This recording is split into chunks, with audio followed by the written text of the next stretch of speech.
Thomas, welcome to the Progressive Soapbox. So let me make sure I am live and that everything is good. The world is good. Yes. This is in The Intercept. Let's see.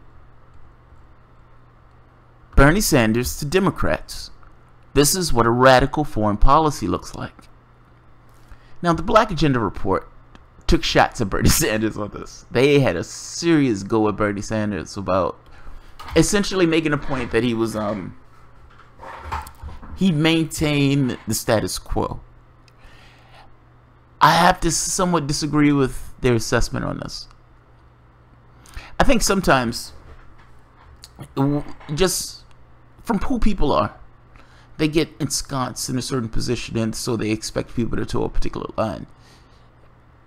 This Bernie Sanders' foray in policy and foreign politics says two things. He believes that he can push the conversation in the same way that he's pushed the conversation in the United States. He can push the conversation abroad. Not necessarily saying what those countries are doing abroad, but at the very least what the United States should and how we should behave abroad. That's the first point. The second question that comes up is, if Bernie Sanders is giving a foreign policy speech, is Bernie Sanders running in 2020? Is that what this means? That he's gearing himself up and saying, I need to beef up on foreign policy, so yes, I'm going to do a foreign policy speech and I'm going to have interviews about foreign policy. Of course he wants to push the conversation, and of course he wants to create a contrast to Trump. But he also wants to create a contrast to Democrats. His speech and what he's saying in these interviews in regards to foreign policy is a radical departure from what takes place in current politics. And I'm saying in current politics. When I'm saying radical, again, I am referring to current politics. And this isn't necessarily surprising. So from a leftist perspective, not necessarily from the far left, but from a leftist perspective, this makes sense.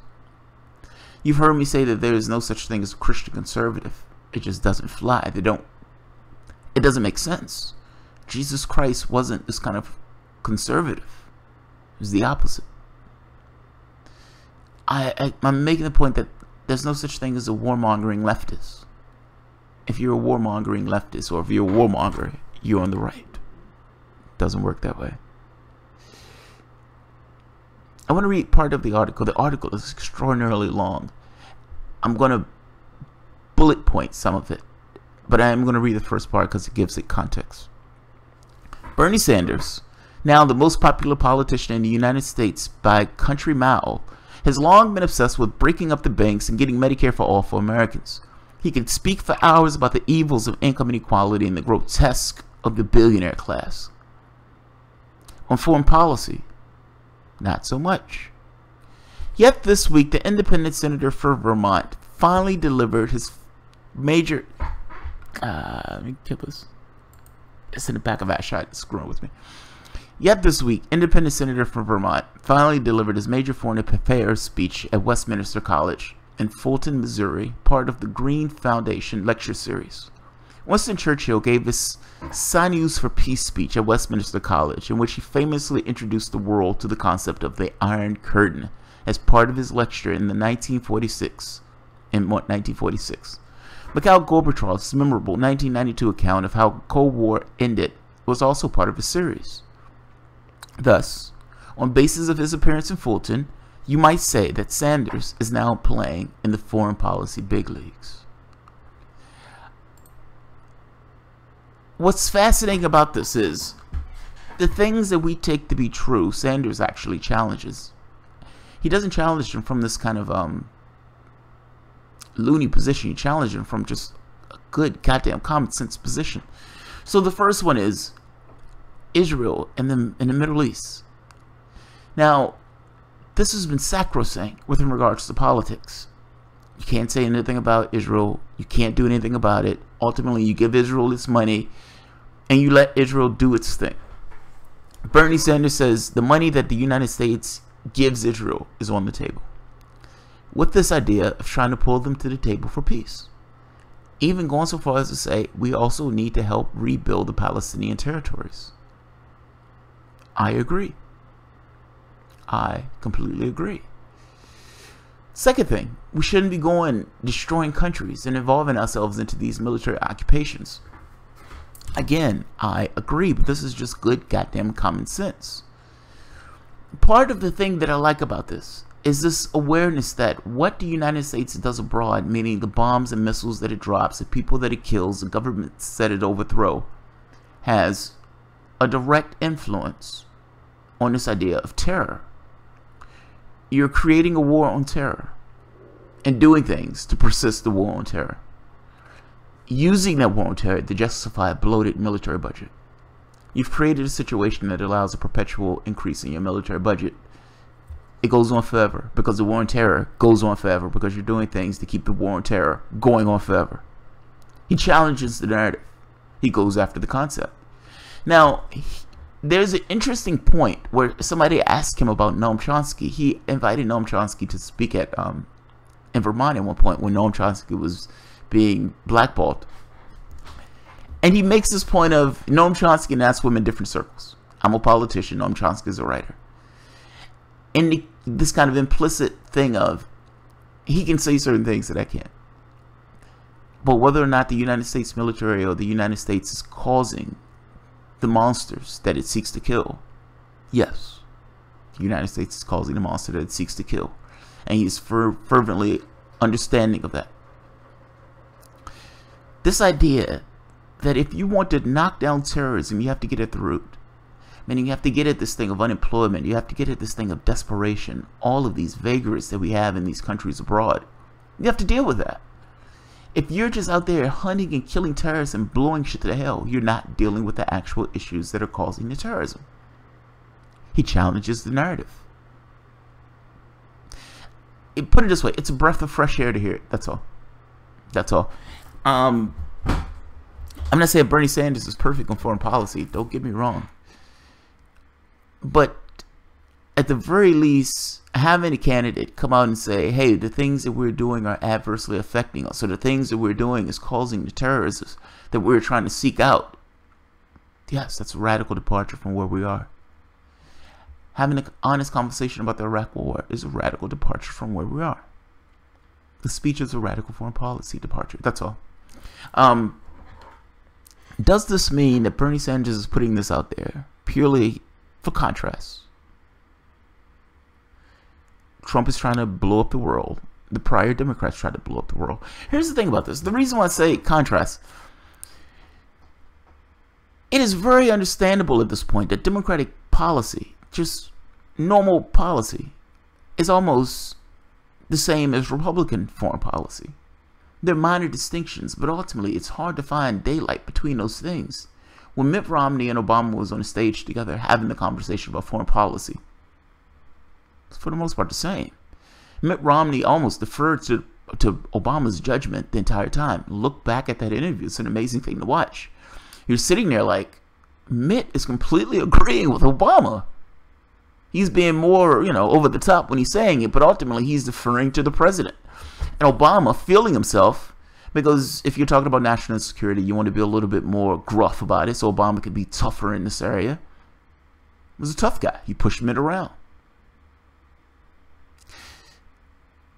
That's a little disturbing.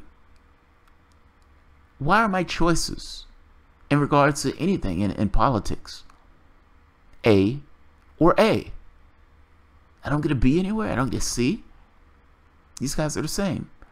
Now, part of the reason that Trump, I honestly believe, did well in some situations was Trump said, I'm sick of these wars. I'm not going to be invading these countries.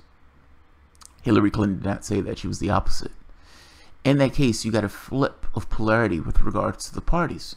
Now, I didn't believe Trump when he said it. A lot of people didn't believe Trump when he said it, but some people did. And some people took a vote for Trump saying that woman is going to start a nuclear war. At the very least, Trump is not. Well, if you believe that, I'm sorry you believe that. I guess I'm trying to make the point that this is a radical departure from what is current Democratic politics. Currently, Bernie Sanders is not a Democrat. The contrast that he's given is towards both, not just for one or the other. people see him as purely a Democrat. He's not a Democrat. Let's see what people are saying real quick. Exactly, Jamal Truth. No, he's not. Alvin, empire and war as a business model is supported by both parties, sadly. Yes, that's true. That's true. Brahm S. Late stage capitalism needs to be challenged on all facets. This means that our foreign policy, where war is profitable, must also be challenged. We need a drastic departure from what we're doing. Yes, I agree. I agree. You have a situation where people are spending $1 trillion in military. That money is, of course, going to these war contractors and everything else. But the premise here is what needs to be challenged. What do you believe you're getting abroad? Do you believe you're getting a better world for spending that much money? The premise that Americans go by that allows them to do this, to sleep at night, knowing that they're spending $1 trillion on their military and that they're murdering these people abroad, is that somehow this is about freedom. This is about freedom. We're dropping bombs on people. We're invading one country after the next. We have special forces in 70% of the world because of freedom. We have to do it. We don't have a choice but to do it. There's no other solution to do it. That premise needs to be challenged. The premise is wholly absurd. It's ridiculous. There is an impetus to do this because you're pushed to do it based upon the people who are giving you cash in that office. Let's stop acting like politicians are somehow not individuals, that they're not susceptible to ideas of status and ideas of profit. As a senator, are you going to eliminate the military budget if that military budget is somehow causing a lot of jobs in your particular district? And will you be attacked by somebody on the right if you try to do so? You can make a case that what's the excuse for Democrats? Would the Republican attack the Democrat for doing so? Yes, he will. Yes, he will. Just based on the capitalistic model itself, you've ended up in this kind of weird corner of logic that's creating this kind of horrible scenario where weapons and bullets and bombs and missiles and ships are being used to replace actual jobs in the homeland. They're creating a job for somebody, but that particular job, the business model of that job is that whatever's created is going to be blown to hell or used to blow somebody else to hell. I'm saying that needs to change. I'm saying that needs to be challenged. And at the very least, the context of the speech challenges what he's saying, or challenges that premise. War is peace and greed is good. Yes, that's their mantra. That is the mantra. Up is down, left is right. Pay no attention to the things that are coming out of my mouth. The king has no clothing. All those things. It's like they would quote this particular language in this free. I had a Hillary supporter tell me one day that if we shot down a Russian jet, Russia wouldn't respond. They wouldn't do anything. They would let it pass. It's amazing. It's amazing. I'm putting the thing at the bottom. Take a look. It's an interesting read. It's a long read, but it's an interesting read. And yeah, he's both. Yeah, I'm curious to see what this means going forward. That's all. So, all right, guys. I want to get to Blade Runner, and I want to get to Rick and Morty, but I wanted to eat my peas first. So, I'm going to go through some politics. All right, guys. Thanks.